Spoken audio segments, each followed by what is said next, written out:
Welcome to Small Business Today Magazine Talk Show on the SBT Magazine Radio Network. See, Bertrand forgot, but that's okay. That's okay. Have to be retrained every time. Every time.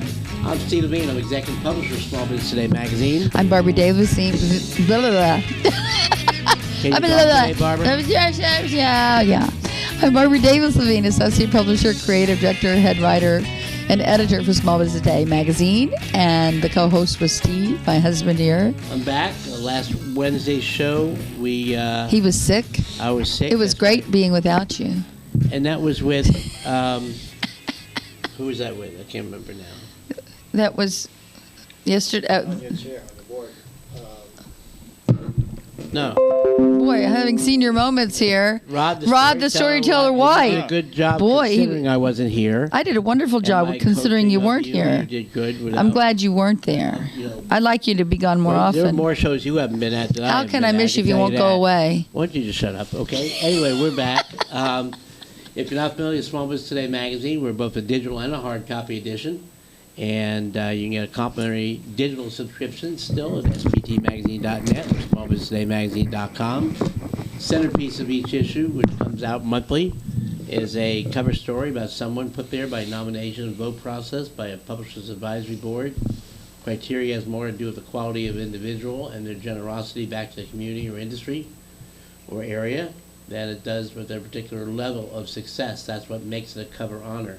That's They're right. Nominated by members of the Publishers Advisory Board, like our guest today, Mr. Bertrand McHenry. Who is one of our Publishers Advisory members. And occasional writers. I guess. That's right. That's right. And then it must have a unanimous vote. Criteria is a Starting with self-made, starting with nothing and building something and giving back to the community. Story and demonstrates their philanthropy all at the same time. That's right. And they can't pay to be on the cover. Not everybody gets the vote. In fact, no one even on board knows who was turned down. I just send out names, and if they don't show up, then they don't show up. But that's how the process has been going. And we, together with Real Estate Executive, Premier Agent Magazine, Profiles, we've had over 168 covers to date. And great words of advice, words of wisdom. And that's the most frequently requested page is the page of takeaway notes, which is best practices for that cover honoree. If they were to coach you, or you took them out to dinner and ask them for their advice on your do's and don'ts of business. Do's and don'ts of business. Best business practices. Best business practices is right there. Again, sbtmagazine.net or smallbusinesstodaymagazine.com. And our new website is under construction. I don't know if you saw that, Bertrand. I did see it, yeah. With the first layout. We got a lot more to do to it, but at least the October magazine is the new one. If you don't see October on the old one, email me and I'll get you that link. It's being hosted on the Webmaster's own webpage for now. But anyway, so there you go. And the rest of the content provided by phenomenal columnists who write about a variety of subjects, everything from how to get a small business loan. What are the banks? What are the banks turn you down? 6 mistakes that startup entrepreneurs make. 4 drastic measures to turn your business around now. Networking, all kinds of different things with networking with our friend Gail Stalzenberg. Right. Who will be our Lunch and Learn speaker. We're doing a combined Lunch and Learn next week, which is next Wednesday, still at the Wyndham, still for the $14.99 or whatever it is. It is. And Mr. Stalzenberg will be the speaker. Excellent. So we're combining on... He's a networking guru. He sure is. People think they can just go to an event and just run around, go wham, bam, thank you, man, here's my card, here's my hair. Doesn't work like, here's my card, here's my card, here's my card. And Gail takes it to another art about how to properly network. And I think he's talking about networking and sex. That's what he said. Well, I think that no sex should be involved when you network. Well, he has the answer, so you'll have to attend and hear that. But today we have a good friend, Publishers Advisory Board member, and Mr. columnist. Bertrand. When I can get an article from him. Mr. Bertrand McHenry with BertrandMcHenry.com. He's an author of his own book and a well, it would be hard to be an lecturer. author of somebody else's book. No, you're right. But he's authored a book. And encouraged me to write my own e-book, which I've got 10 pages of the 40 I need done, but the rest is just falling into place with cover stories. And what's that going to be about? That is going to be about success secrets of superstars of real estate, sports, and business. Nice. The whole schmear. Yeah, and taken from interviews that we've done, mainly for cover stories, but some people that we... Or special profiles in the magazine that were just blew us away. So we've got a lot that we're going to be putting together. That'll be a great ebook. And so when you come across that, you can just download it. That's the way my understanding is. Yeah, excellent. He's going to download it, and there you've got a great, very good, some inspiring stories. Very good, and maybe some words of wisdom. Congratulations! That was your idea. 10 pages 2 days later. How about that? That's excellent. God, that's fast writing. So Bertrand McHenry is very much part of the magazine and has been pretty much since its inception, since we met, I think, in the Main Street Chamber function some time ago. And he and I were talking at La Madeleine when we met for coffee and talked about the particular pitfalls of entrepreneurship, and some of the challenges and how to overcome same. So, well, official welcome to the show. Thank you, Bertrand. Thank you. What are you pointing out, Barbara? Oh, just the stuff that's on the table here that nobody just put it here. Okay. Let Bertrand talk and let's worry about housekeeping later. Okay. So, Bertrand. Yes. Tell us a little about what you have been up to. You've got so many things going on. Weren't you just in Alaska Orlando or Alaska? Orlando, yes. I went to Orlando I was a keynote speaker at an international conference in Orlando, and it was great. I didn't see much of the city. I saw a lot of the conference room. You didn't get to go to Disney World? No, I wasn't there. I was there Thursday through Sunday, and I spoke Friday night. I got in Thursday, spoke Friday night, and then Saturday hosted a roundtable discussion, and that was over late, and we just kind of left late on Sunday. So we didn't see a whole lot. We went to some restaurants. It's a beautiful city. Oh, yeah. It's a wonderful city, but I would have extended my trip. I would have extended my trip for a couple extra days just to go to Disney World. How can you not? I spent 8 years in Orlando. Right after I graduated college, I drove down there 3 days later, and with a job offer with Howard Johnson Restaurants, worked for Hilton International and Sheraton and Quality Inns, all in hotel restaurant management, and missed my friends in Orlando. A lot of great city. people there. Good town. It came out of nothing. It was Walt Disney came down with WD on his luggage and kept getting took over a swamp Davis and built over a swamp. All right, so orange groves and swamps. And exactly. Buying up Orlando a little bit at a time, but it was a sleepy little town, mainly for tourists. People come in on railroad cars and it wasn't a whole lot there. Even when I got there in '71, there was only one hotel on International Drive. You know, International Drive is like the Vegas Strip. Yeah, it's the main drive. Yeah. One hotel. That was what I was in. Hilton and South was the original Disney training hotel. But anyway, so you were doing some keynote speeches. Yeah, I spoke on that particular speech. I spoke on referral marketing for these entrepreneurs, but also kind of the pitfalls of the mentality of being an entrepreneur, because it's very, very unique, and there's some real issues going on today for entrepreneurs. We haven't seen this amount of entrepreneurs in the marketplace in the history of the United States. There's more right now than there ever has been before. When you say that, it's going to do in part, if not totally, for the number of corporations that are downsizing and forcing college-educated and talented and smart individuals into what do I do now, particularly of the 40 to 60 set that were programmed, as I was, get a good education, a good school, get a good job with a good company, and they'll take care of you. You'll retire with that company. And that was fine for the 50s, maybe early 60s, but not the case anymore. Right. So when you say that's a good part of it? I think that's a huge part of it. And part of that, so we get this influx of people who are in that age group that you were talking about that are starting businesses for the first time, that have been trained by corporations, and they're walking into the entrepreneurial world with a set of skills that doesn't match. Because when you work for a corporation, you're told what to do the next day, and you have performance reviews, and you know where you stand. Right. As an entrepreneur, you're making it up as you go. There is no system that is that's set for entrepreneurs. Most of them are soft sciences, so I see a lot of entrepreneurs who are stuck because they don't know what the next step is, and so we deal with that on a regular basis. Well, before we go to break, tell me what the first step would be if someone's considering becoming an entrepreneur, owning their own business. What should they do first? Say I'm downsized by an ExxonMobil or BP or somebody like that, and gee, Gladys, now what do I do? Well, we need to get income coming in here.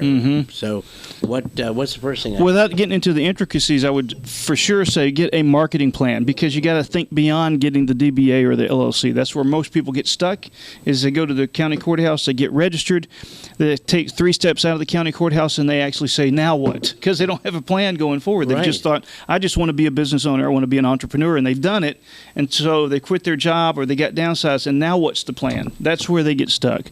So think through that, get a marketing plan, get a business plan. Well, first starts with an idea. No? Absolutely. You gotta But you got to have a business plan. Have a dream before you have a dream come true, and then you start with a business plan. We've got to go to the first break. We're with Bertrand McHenry at BertrandMcHenry.com. Referral Institute, wasn't that? It was the old company. The old company, but formerly referral network market. Networking and referral marketing. And we've got to go to break, but we'll be right back after these messages. And you're listening to Small Business Today Magazine Talk Show on the SBT Magazine Radio Network. Hello, I'm Paul Marcus, owner of Affordable Searches, your premier investigation company specializing in comprehensive background checks nationwide. Business owners know one of the most important things to do is the hiring of employees. However, if you make mistakes or you don't check them out thoroughly, this could lead to problems. Some of the problems may be unsafe business environment, possible violence in the workplace, negligent hiring, lawsuits, and a turnover of employees. Our website has a wealth of information for you to read and learn how to run the correct background checks. We are also available for free consultations at 1-877-685-6691. Visit our testimonials page to see what our current customers say about us.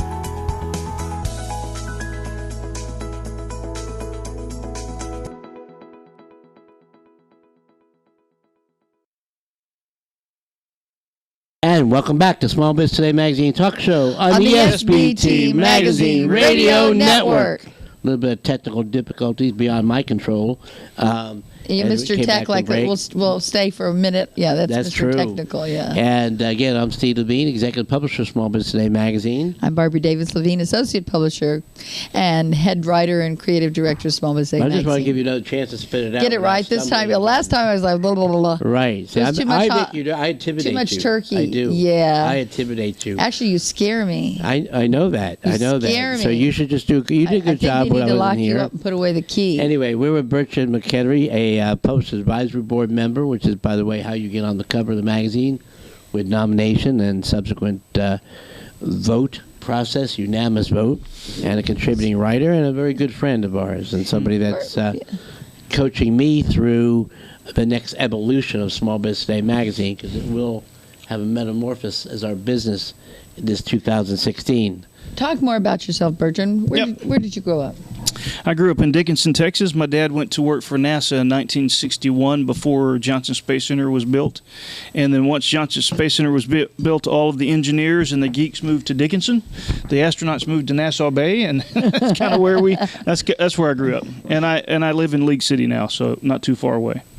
And so tell me, what motivates you to go in the direction you're going? What path led you to this point? Well, I got out of school with a degree in communications, and I went directly into sales. And at that point, it was what was hot at that moment was Houston Cellular. So I got into cell phone sales at that time, and it was back when the cell phones were bricks that we bolted them into the humps in cars and consoles of cars. Yeah, we very may have gotten a phone from you because we were one of the first people who used to have. Right. I mean, they weren't called mobile phones; they were called car phones. Right. Because they were in the cars. They didn't come out. If they came out, they got plugged into a suitcase that had a huge battery. We had about the 40 suitcase pounds. too. Yeah. So I got involved in that industry, and my cycle was I would work real hard. I would win the awards. I would get promoted into management, and once I got to management, I would end up opting for coaching and mentoring because that was kind of the natural fit for me, was coaching and teaching and mentoring, because cold calling was difficult for me.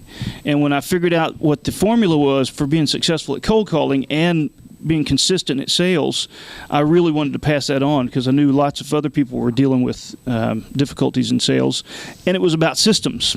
So it was about putting systems into place and making yourself consistent week after week after week after week, so there never was this steak and beans mentality like it was with a lot of other salespeople.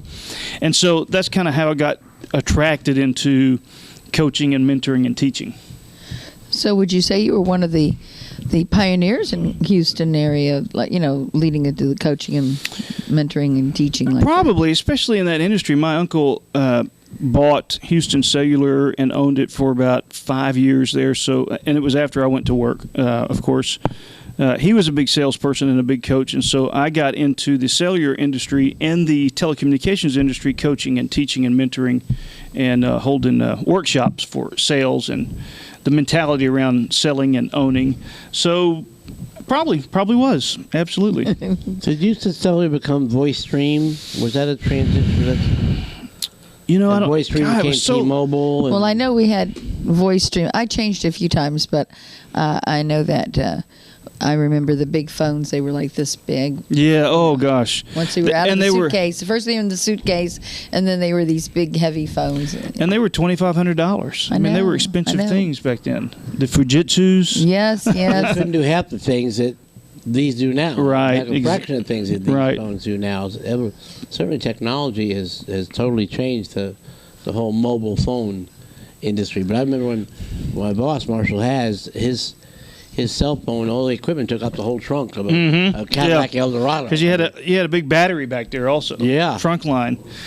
But yes, social media and technology has really changed and come a long way, and that's really affected the landscape of entrepreneurism. Right. The social media and the telecommunications and the technology has really changed. Idea are really not up on all these advances and where even to start. All the different reasons for social media. And it's funny because if you follow that at all, if you read any, there's a guy named Gary Vaynerchuk who made his fortune in the liquor business. He took his parents' liquor store from about a $2 million a year company to a $35 million a year company in 6 years using YouTube. Did a YouTube daily television show called Wine Library TV, and it was excellent. And so within 6 years, he just transformed his parents' business, and he's a big sought-after speaker on the social media aspect. And he said recently, it used to be about content. Content was the big buzzword around this new era of marketing, and he said, but he said, I think it's different. Right now, I think it's context, and what I mean by that is our age group, 35 to 60, are better equipped to use social media the way it's supposed to be used than the millennials coming out of college. But a lot of us default to the millennials. Well, what we know is where social media should be nested. We know in the context of relationships where that should go. It's not just a marketing channel. It's a opportunity to create relationships in a different field. Right. And millennials how do they use it? They use it to communicate and send pictures, but they don't get the full picture of how that sits in. How do you develop relationship using social media? Because you can actually develop some pretty serious relationship before you even meet somebody face to face. You're right, and particularly with would you say the LinkedIn product is to LinkedIn, Instagram is huge right now. Periscope is huge right now. There's a ton of stuff going on. And who did we have on the show that talked about before you even go to a conference, decide who you? Maybe it was Helen Callier or maybe it was Tony Harris, but one of them was before you find out who the speakers are, and link up to them and ask the opportunity to have coffee with them while they're there, all in advance. You already go to a conference with objectives met. Oh yeah, and to know who's there and who you want to. Yeah, don't just show up to the conference and just listen to the speakers. That's have a plan. Yes, absolutely. Have a plan. Have a goal of what you want to do. Yeah, happen to that conference. Don't let the conference happen to you. Yeah, good point. And have a goal in mind closely. But so for a startup entrepreneur, you say get yourself an understanding of social media, how it works, how to use each one is a different kind of a tool. As in tools in a toolkit, there's a hammer, a pair of pliers, a screwdriver. They each have a different job to do. Right. And so it is with social media, where Facebook is not LinkedIn, and Twitter is not Facebook. Every time I put a big message on Twitter, it says it's too long. I mean, geez, I put 5 words on there. It's too long for Twitter. Oh, come on. Yeah. So understand each one. And yes, what I would do, this is what I counsel people, because it's starting to become a part of the coaching now, because for the first time in the history of our country, the little guy has an equal opportunity, has a level playing field marketing-wise. He doesn't have to have a $50,000 a year budget. He can get on social media and have a voice if he's doing it the right way. Doing it the right way includes deciding which social medias are right for you and your personality, because not all of them fit for everybody. And each one of them, like you say, requires a different set of chops for you to learn and get good at and get skilled at. And there's a little bit of a learning curve. But what's not happening is most people are not being consistent with it, and they're not taking the time to learn the chops of social media. They're just getting out there and blasting into social media the way we were raised with advertising. It's just a channel, a pipeline to push your product, and that's not the case. It's not the case. It should be used for developing relationship. so for a new entrepreneur, what's the first step social media-wise, you think? I would say just first of all, if you're not familiar with social media, just get on there and start noticing what people are doing. You don't have to make any decisions right away, but just start noticing what people are doing and how they're using it, and start to notice the nuances of how they're using it. Pay attention. They're not just advertising. They're talking. They're providing content. They're having discussions. They're engaging with people. They're not just selling products, the best ones. They're creating relationship with people. So find at the most 3 that you like, that resonate for you. What do you really like? What do you gravitate towards? And start to find out how those work the best. Absolutely. I think everybody should start with their own Facebook page and keep it personal, but not too personal. You know, and then as you develop a product, company, or service, ask those people to like that page. And that's certainly a start. I mean, in the old days, prehistoric dinosaur time, when Barbara was around, it was like put an ad in the yellow pages. She always does that to me first. Put an ad in the yellow pages, hang out your shingle, go to a networking event, maybe join the Chamber of Commerce, and then figure out what you're supposed to do next. Right. But now it's really about the huge audiences of social media. But again, understanding each one and how to use them. So I think everything starts with an idea. Don't you? Oh, absolutely. I'm talking about Facebook, though. I see more personal stuff, very little business stuff going on Facebook. Which, I mean, to me, that says that you're wasting a lot of time dealing with Facebook. What do you think? It just depends, Barbara, because there are some people who have an impactful voice on Facebook, but you do see a lot of junk. But what's really come out now here lately, since Facebook changed their algorithms a couple of years ago, is this paid-for advertisement with Facebook, and that's a whole other animal. I mean, with Twitter, with Instagram, you can really develop your audience through content and doing it on your own and finding your tribe and find the people who are listening for your voice and your message. With Facebook, you can do that to a degree, but if you really want to get in there, you've got to pay for advertising, and that's a whole different animal. You've got to find some people who know what they're doing and how to push that and how to drive that. So you can have some success on it. Not as much as the other ones, though. I get emails like, get your information out for $5 a month or something like that instead of per word. Or do you know of there are companies that are doing that and able to get the promotion on Facebook? Or what are you talking about, Facebook?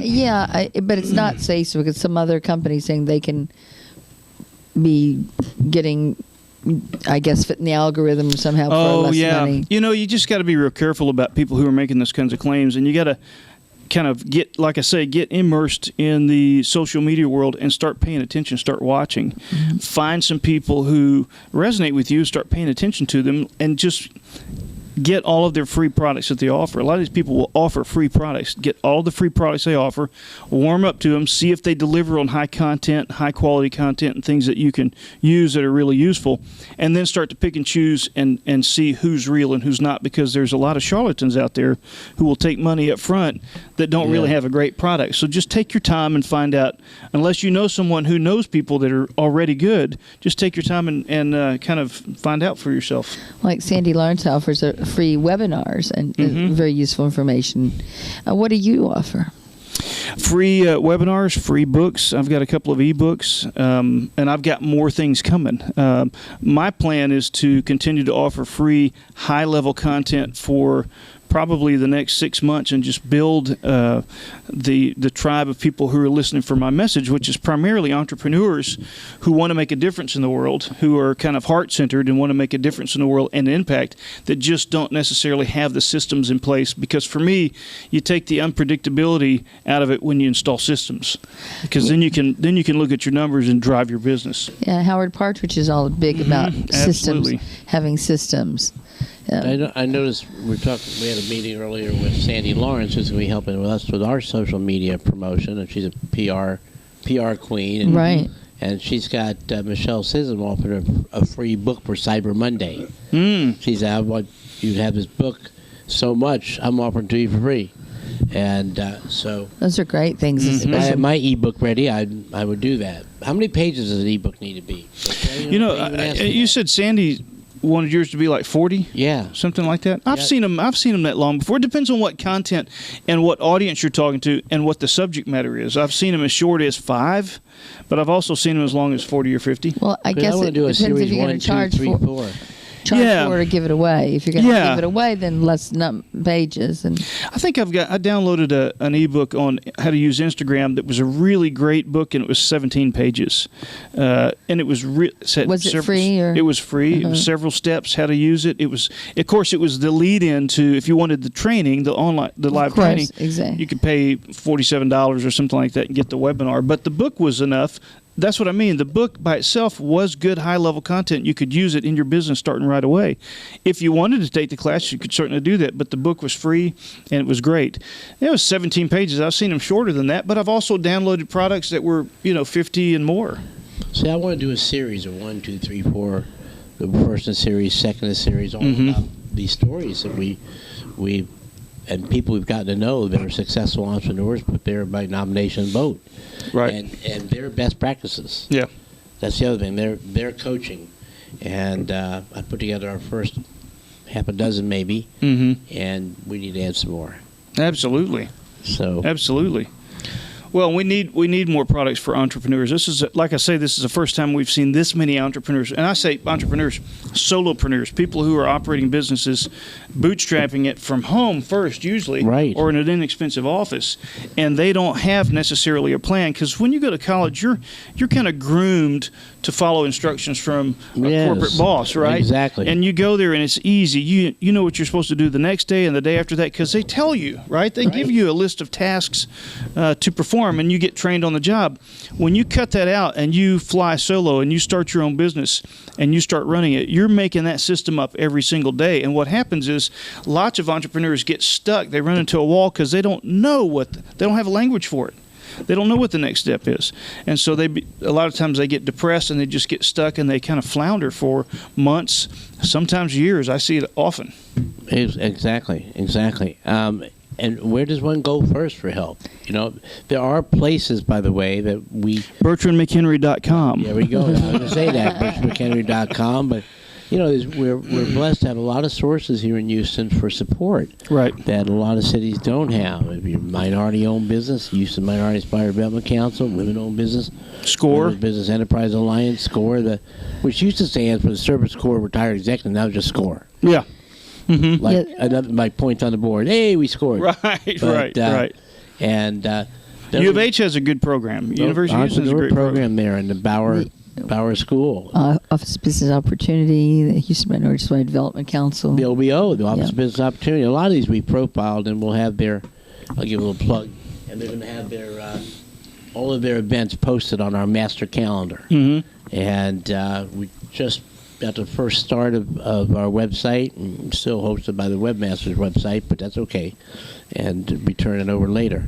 Bertrand, what else do you recommend a startup entrepreneur does? We have about 2 minutes in this segment. As far as what? If you want to start a business, where do you go first? Oh man, you got to start with the marketing plan and the business plan. You've got to get some kind of visual of where you're going in the future, so that when that moment comes that you are stuck, you can refer back to this plan. Oh yeah, there's no question I need to do this next. Because once you identify those areas, marketing, sales, you can go get help. You don't have to be stuck. But what most of them do, here's a good example.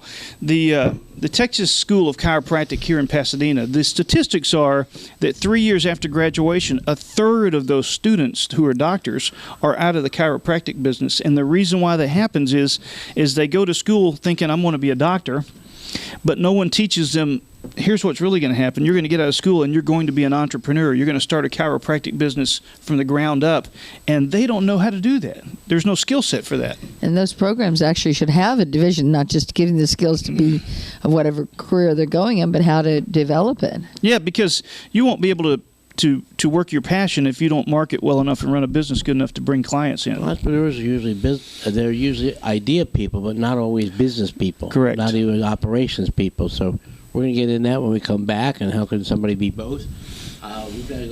We've got to go to break. We want to acknowledge Ronald Coleman, Jerome Davis on the keyboard. He's engineer extraordinaire. And Ron on the bass. Ronald Coleman, MovieWhip.com. Does more than just videoing. It is search engine optimization. And he's the one who creates our high definition YouTube videos. That's right. That we get on the shows, which awesome. You will get, by the way, Bertrand. And Craig Klein with SalesNexus.com is a CRM and contact management.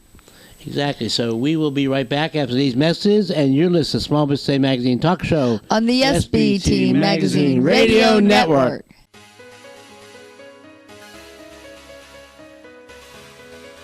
At Affordable Searches, our mission is to provide our customers with the most thorough background check possible to protect you, your employees, and also your business.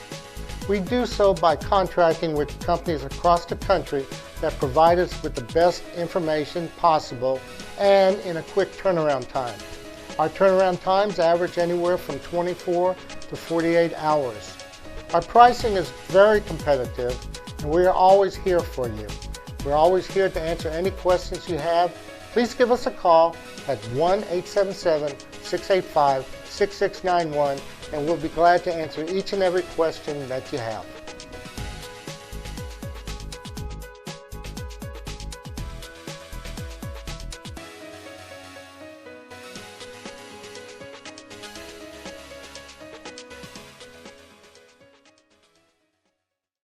And welcome back to Small Business Today Magazine Talk Show on the SBT Magazine Radio Network. And here we are back again with Bertrand McHenry, one of our Publishers Advisory Board members, our contributing writers, and also a very good friend. That's right. As well. Bertrand, how can people get in touch with you? You can find me at bertrandmchenry.com, or you can reach me at 281-300-8228. We were talking on the break about the obstacles, what people get overwhelmed with becoming an entrepreneur. Let's talk about that. The pros and cons. Yeah, well, I mean, there's lots of pros and probably more cons than people kind of think about before they make the jump. And I was telling you guys that not everybody's cut out to be an entrepreneur. Lots of people want to do it, but it's tougher than people think. Yes. I mean, you are doing what you love. You are chasing your passion, and I do believe that most entrepreneurs who are out in the marketplace, what you've really done is you've followed a calling on your life, and when you create a business and launch it into the marketplace, you're expressing your personality, your unique voice in the marketplace. And so that's a creative process, and all of that's really exciting. And it's like Mike Tyson. Everybody's got a plan until you get punched in the nose. Yeah. And then the plan kind of goes out the window, right? So, right. I mean, so it's the same thing with So being then you bite somebody in the ear, right? Yeah, that's right. Yes, that's right. So it's the same thing as being an entrepreneur. Everybody has this idea of what they want to do. And if you don't have a firm foundation, if you don't have a marketing plan or a business plan that kind of gives you some backbone and some base, then once you get socked in the nose, where do you go? You stumble around, sometimes for a few months, sometimes for a couple of years. And I see people at conferences and places where I go to speak, and I can see it on their face, and I'll tell the crowd, don't raise your hand on this because you don't want to embarrass yourself. But there's a certain amount of you in here today for whom this is your first meeting of the week, and you're going to have a cup of coffee, collect some cards, and you're going to go home and pull the shades and take a nap the rest of the day. And it's not because you're lazy, it's because you're depressed. Yes. Because you don't know what the next step is. And I can tell that I'm reading some people's mail when I say that. Oh, yes, absolutely. Absolutely. And it's something that that we're not talking about, but it's very, very real. I mean, getting to that point is very real, but it's really easy to get out of it as well. You got to have a little courage, you got to have a little stick-to-itiveness, and you got to have a little discipline, but it's all kind of centered around moving. One of the things that I learned from Anthony Robbins years ago is that emotion follows motion. So if you get stuck sitting on the couch and trying to think your way up out of that stuck place, up out of that funk that you're in, is only going to create more of a funky attitude in your brain. Mm-hmm. And as entrepreneurs, we live in our head 24/7 anyway. Yes. So it becomes a very dysfunctional place to live. So I coach entrepreneurs who are in that place. First thing, let's create a new set of rituals. Most of them don't have rituals, but you got to have rituals to get your day started. Look at every professional athlete, high-level athlete. They all have rituals before games. Why is that? It's because those rituals anchor them to their best self, to their best opportunity to perform. And so I always coach people, let's get a set of rituals in the morning. And the first thing has to be you put on your shoes and your shorts and your shirt and you walk out the front door. Right. I'm not talking about mileage. I'm not talking about how long you walk or how many minutes. I'm talking about breaking that inertia of the house and the idea that you need to sit and kind of bunker down because you're scared or you're worried or you need to think yourself through this. Let's get out and move, because that expression of being ambulatory kind of opens you up to ideas and makes you feel a little bit less victimized by that situation and more of somebody you're taking something by the throat and doing something with it. Good start. I think starting in prayer is important. That's important too, and a lot of people have that as part of their anchor. God right away. God, I need your help today. Yeah. Get up and get out. That's a great one. Get out and not spend the day on the couch. Mm-hmm. Or worse yet, they don't take naps. They're on Facebook. Right. They're on social media, and they're hiding. And they think that's marketing momentum, but it's really just socialization. Well, you can fool yourself into believing any kind of busy work is actually work, and it's not. You gotta.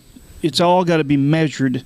At the end of the day, did it have any effect on my business? Did I have a chance to move the needle on my business? If not, then you got to get to the point where you're just honest with yourself. And I think it's important to remember that God created you to succeed. God did not create you to fail. Right. And you got to find it within yourself what your particular mission is or supposed to be with God. And then how can you benefit other people? But there are people that shouldn't be entrepreneurs, right? I think there are. I think there are people who just really had it up to their neck with corporate America and didn't have a good plan. They just wanted to get out. They were rebellious and don't have a good plan and don't have the core to push through to the other side, because, like I say, there's a learning curve.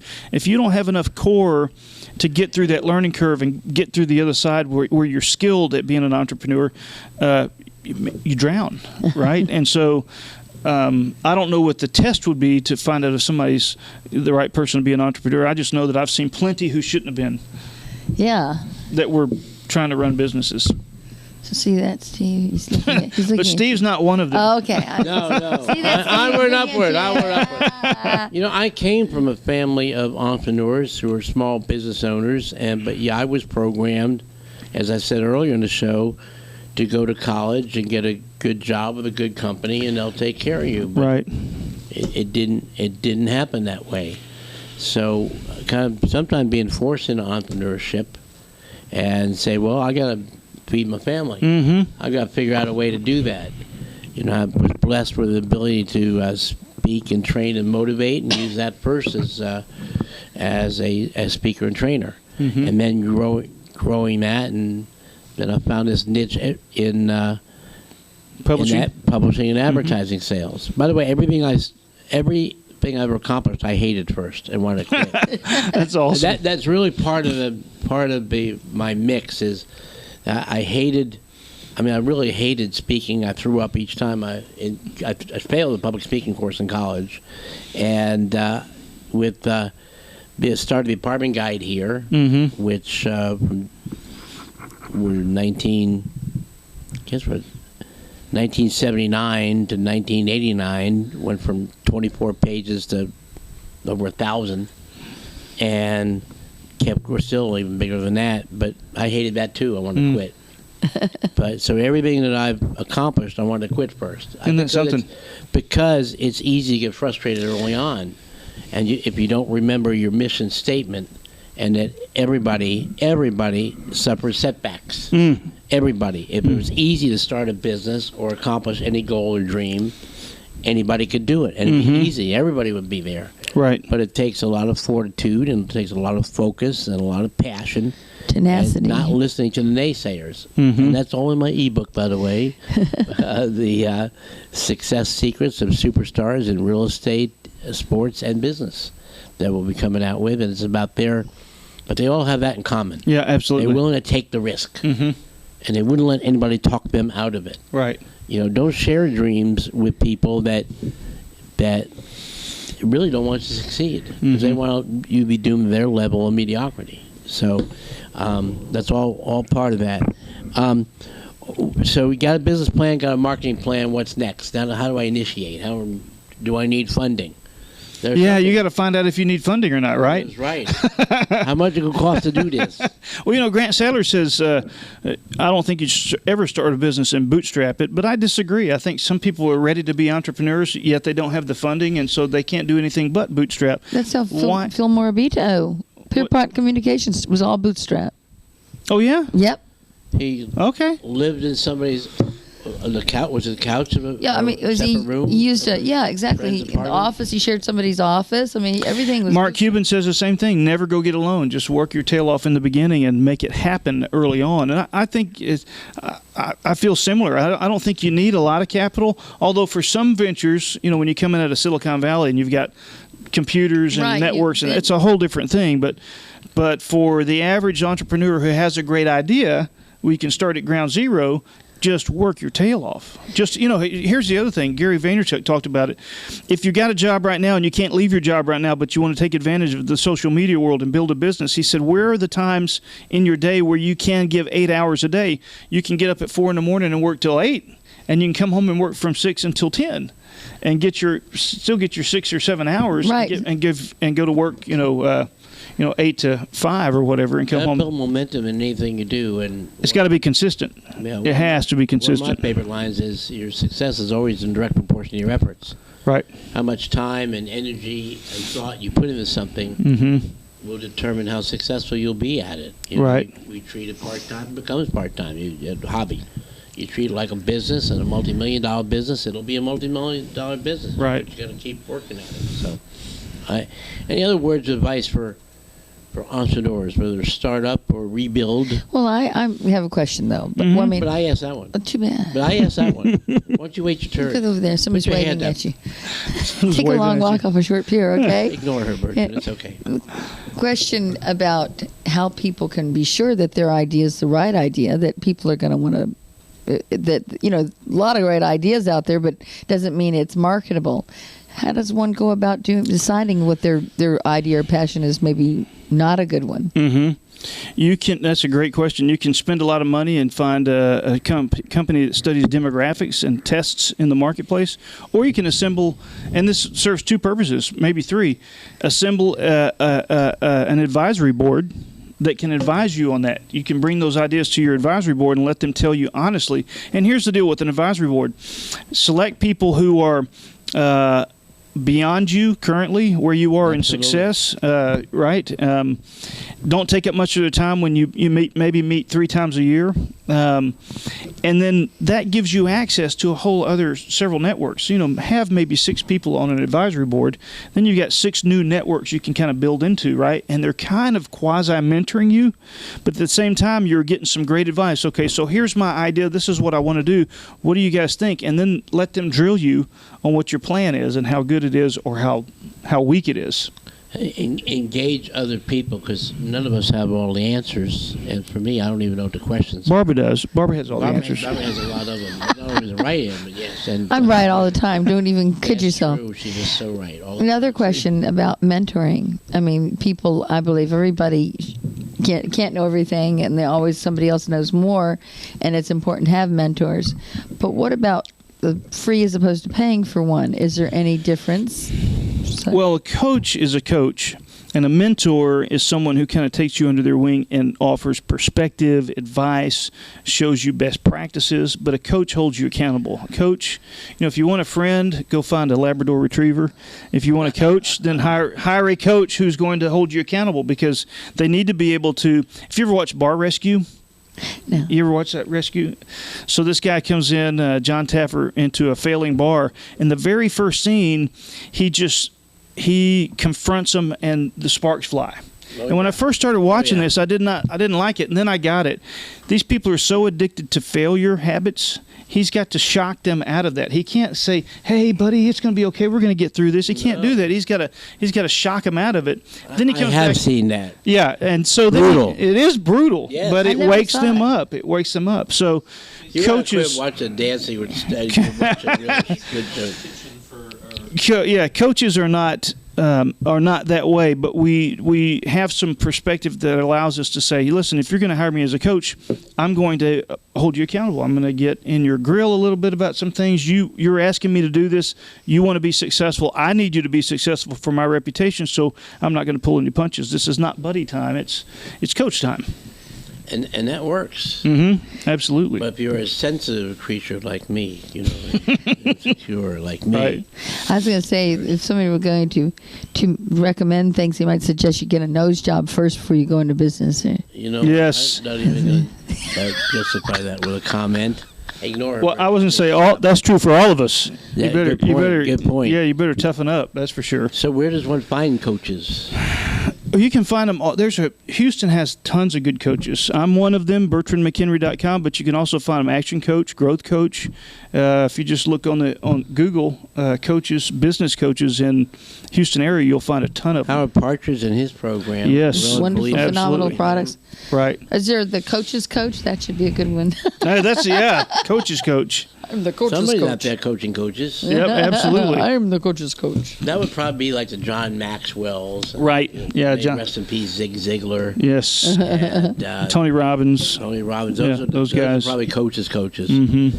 Barbara feels that there's no new information. Everything's Redigested and just more Scrambled showmanship. Tony But I Robbins. think it would have to change, Barbara, as technology changes and Sure. as we change as consumers. But there was nothing new that Tony Robbins was teaching people. Nothing. Walking over coals. Well, it's mind over matter. Just How many delivery. times? It's just delivery. Mhm. It's showmanship. That's all it is. Mm-hmm. But one has to change with the changing marketplace. And sometimes the consumers. delivery changes reaches other people that wouldn't have reached before. Right. So the tweaks are important. And I like to tweak Steve. Yeah, you certainly do. What else does somebody need to know? About coaching? I mean, listen, being an entrepreneur is the best job in the world. You know this. It's a great job because we change the world. We change the world. We have ideas that impact communities. We put people to work. We create wonderful ideas that change people's lives. We create opportunities that change people's lives. It's the greatest job in the world. Just be prepared to be socked in the face couple hundred times a day, Well, especially in the beginning, because there's just challenges. And for a lot of that, you're challenged by yourself a lot of that time. Sure. You know, you're just dealing with your own mentality a lot of that time. Stress, I mean, being somebody that thrives on stress may be a good factor to be an entrepreneur. I think so. Absolutely. Yeah, if you're too sensitive to stress, it's definitely not the job for you, or else have a partner that can share that load with you. That's another thing. When should you look for a partner? Early on? You know, it just depends on the mentality. John Cruz told me a couple of years ago, he said, I've started businesses by myself and I've started them with partners. He said, and I'll never start another business alone again because partners just make it so much easier. When the times are tough, you've got somebody to brainstorm with and commiserate with. And John's a great partner for us. Sure. Absolutely. But he recognized what I was bringing to the table with publishing my expertise and the model I had, and that's something that he agreed to be part of. the whole partnership, finding the right partner. Remember, we had Connie Barnaby on the show. Right. And she has a book, When Business Marriages Fail. Why Business Marriages Fail. Yeah, exactly, by Connie Barnaby. And I think I have it in the car, by the way. But great book. She did exhaustive research on why they won't, whether this is a business merger or finding a partner or families working together or bringing on siblings or offspring or acquisitions. I mean, there's a lot of ways you partner with somebody else, but I believe you hire your weaknesses. Right. If you're not good at accounting and operations, God knows you need to be. Yes. As an entrepreneur, you bring somebody on. And they better be honest, too. That's their expertise. If you're not good in marketing or networking, make sure you have somebody that is. Right. Because you are who you are. And, you know, a leopard never changes its spots. Right. So you may have an area that you're not very good at, and bring somebody on like that with partner or who's hire great. them or contract with them and say, help me. I know social media is not my area of expertise. I use it for Hootsuite and posting of shows, but there's, Twitter, I have no idea what it wants. Whatever I told you, whatever I put in there is too many words. So do birds tweet long things? Twitter is not your Facebook, right? It's not right. LinkedIn. It's a whole other animal. Right. Instagram, there's so many things. Yes. Tons right now, and it's exciting because we have an opportunity to participate. I like what you said about playing field, though. Social media puts everybody on the same leveled the playing field. I mean, it's really cleaned it out. If you look at something like Periscope, which has become fairly popular in the last year or so, Periscope is an app that Twitter bought, and it's live video streaming in the moment, but the audience can talk back to you as you're streaming, and you can answer back because you see their words on the screen. That's really so now I can listen to somebody live in Spain. Wow. Live. So it shrunk the world down. Well, I said if they were dead, I wouldn't want to hear him. Right. Stop. It would be a ghost. And so if I've got starting with an idea, starting with a program, starting with a marketing plan, starting with a business plan, whether I need financing or not, what's the next step? The next step is getting out there and acquiring and attracting clients. And that involves marketing, advertising, sales, and social media, and all of the above. So, but you got to see that's where the systems come into play. What are you doing Monday? What are you doing Tuesday, Wednesday, Thursday, Friday? And every week needs to look the same week to week to week. Because once you start stacking them on top of each other, 6, 7, 8 weeks into it, then you start to see the results. Then you've got enough numbers to start to put through the funnel and say, I'm making exactly these many calls. These are the results I'm getting in 2 weeks. Then you can start working your numbers. Right. But you can't do that if you don't have systems in place and you don't have numbers. The only way to run a business is to run it by the numbers, not by emotion, because the emotion that I had when I made the decision to start this business is going to fail me in 6 months to a year when times are tough. I'm going to lose that emotion. So I have to have the system in place that I can dispassionately just execute every single day. Perfect. Exactly. I guess the next question would be, how often, this is a time of the year, November, December, where most people are still trying to use the same business plan for the next year, and everything's changed. Mm-hmm. I mean, you're further ahead in your business, hopefully, Mm-hmm. or maybe you're a little bit behind in your business. Mm-hmm. Or maybe you are just a behind in your business. Yeah, maybe you are. And so how often would you look at a business plan?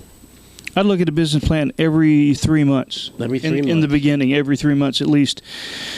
But also, let me go back and say, along with the numbers and the systems, if you don't have an accounting program and a place to put your money and invoice, if you're running your business through your household, it's a disaster waiting to happen. You've got to have something separated. I'll tell you 5 feet of water taught us that. Okay, you got to have something separated. That's a separate business account with an accounting system attached to that, or an accountant that does that for you. And you need to be taking an owner's draw on a regular basis, and just let that business build up, stack up, and become successful. Invest back into that business for the first at least 4 to 5 years. Good stuff. What's the thing you look for in your business plan first when you're updating it each quarter? results. What's How worked, far ahead? What's working? What's not working? What has worked, and that's what I mean. If you've got systems and you've got enough numbers, you can go look at your numbers. This is what worked for me last quarter. I made 100 calls a day. These are the results I got. These were the appointments I got. Out of those appointments, these are the sales I got. These are the new clients I got. That's invaluable. You can make that. You can become Superman if you know what your numbers are, because you can just work the numbers. If you want to raise, if you want to double your revenue, then double those numbers, because they're pretty consistent across the board. There may be some variations, but your numbers are probably going to always stay your numbers. It's hard to be a one-man band and evaluate yourself, and when you're responsible for the accounting, and you're responsible for the sales, and you're responsible for production, and you're responsible for client retention, and right, and marketing and PR. Geez, where do you spread yourself? Mm-hmm. You know what I mean? How many places you're supposed to be an expert in, and where do you give your time? You only give so much time in a day. Well, I tell a lot of chiropractors when they were coming out of school and struggling with that, I'd ask them, what business do you think you're in? Dr. Jones, what business? I'm in the business of healing. I'm in the business of doing this. And I'd say, wrong. That's wrong. Wrong answer. You are in the business of marketing Dr. Jones for at least the next 36 months, and that's all you're doing. You won't, but I went to school to be a doctor. I know, but you won't ever be one if you don't have clients. Find out exactly about you. Right. They How just are they going to know about you? Yeah, they think for some reason they don't think beyond that smoky moment where they get that nebulous moment where they get their degree and become a doctor. Beyond that, they think people just kind of flock to them, and they're not the only ones. I mean, entrepreneurs the world over are like that. They just don't think beyond that point. I went to school to be a chiropractor, not to.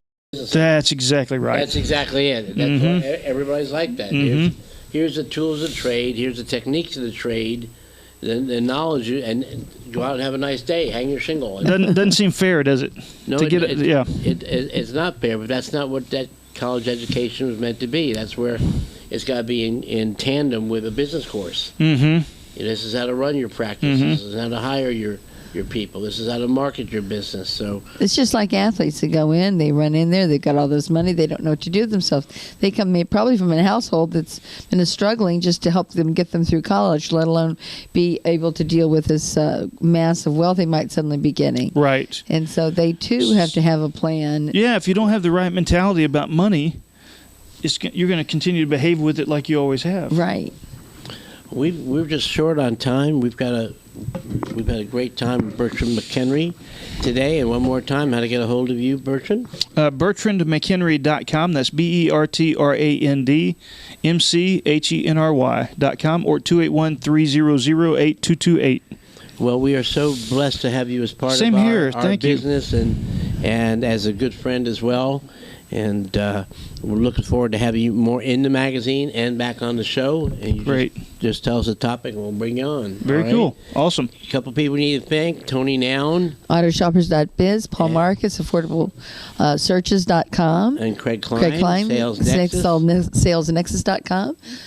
Ronald Coleman, MovieWhip.com. That's right. And it's time to go to break because my phone just said so. So, whoops, there we go. And we're out of time. Well, make sure you check us out at sbtmagazine.net or smallbusinessdaymagazine.com. And Wednesday's show, we'll have John Havener with Cease Addiction Now, an organization you need to know about. And everybody knows somebody who's got a challenge like That's that. right. You're addicted to peanut butter and candy. Yes, and you're addicted to Dancing with the Stars. That's right. Another show. Anyway, we'll be back on Wednesday, and thank you for listening. You've been listening to Small Business Today Magazine Talk Show on the SBT Magazine Radio Network.